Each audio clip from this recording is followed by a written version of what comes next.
South ഇന്ത്യയിലെ ചരിത്രം പറയുമ്പോൾ നമ്മൾ എപ്പോഴും ഹിന്ദു ക്ഷേത്രങ്ങളെയും രാജവംശങ്ങളെയും കുറിച്ചാണ് കേൾക്കുന്നത്.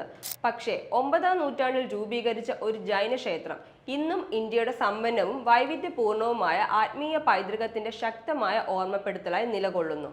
അതാണ് ചിതറൽ എന്ന ഗ്രാമത്തിലെ ഒരു ചെറിയ കുന്നിന് മുകളിൽ സ്ഥിതി ചെയ്യുന്ന പാറയിൽ കൊത്തിയ സ്മാരകമായ ചിതറൽ റോക്ക് ജെയിൻ ടെമ്പിൾ. ജൈന ഹിന്ദു പാരമ്പര്യങ്ങളിൽ ഈ ക്ഷേത്രത്തിന് വലിയ പ്രാധാന്യമാണുള്ളത്. രാജവംശ ഭരണത്തിന് കീഴിൽ ഈ പ്രദേശത്ത് ജൈനമതം അഭിവൃദ്ധി പ്രാപിച്ചിരുന്ന AD 9ാം നൂറ്റാണ്ടിലേതാണ് ഈ ക്ഷേത്രം. ജൈനമതത്തിന്റെ ആത്മീയ ഗുരുക്കന്മാരായ 24 തീർത്ഥങ്കരന്മാരുടെ പാറയിൽ കൊത്തിയെടുത്ത ശില്പങ്ങൾ പുരാതന ശില്പികളുടെ കലാപരമായ മികവിന്റെ അടയാളമായി ഇന്നും ഈ ഗുഹാക്ഷേത്രത്തിനുള്ളിൽ കാണപ്പെടുന്നു. കാലക്രമേണ ഈ സ്ഥലം ഹിന്ദുക്കളുടേത് കൂടിയായി.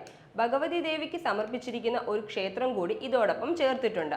ഒരു പുണ്യസ്ഥലത്ത് രണ്ട് വിശ്വാസങ്ങളുടെ സമാധാനപരമായ സഹവർത്തിത്വത്തെ കാണിക്കുന്നതാണ് മതങ്ങളുടെ ഈ സംയോജനം.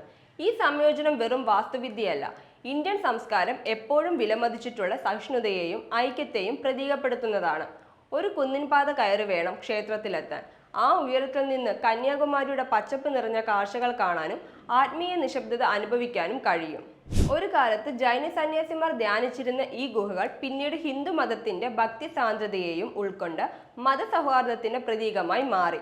സാങ്കേതിക വിദ്യയും ആധുനികതയും കൊണ്ട് നാം നിരന്തരം മുന്നേറിക്കൊണ്ടിരിക്കുന്ന ഈ കാലഘട്ടത്തിൽ ഇത്തരം സാംസ്കാരിക നിധികളെ തിരിഞ്ഞു നോക്കുകയും സംരക്ഷിക്കുകയും ചെയ്യേണ്ടത് ഒരുപോലെ പ്രധാനമാണ്.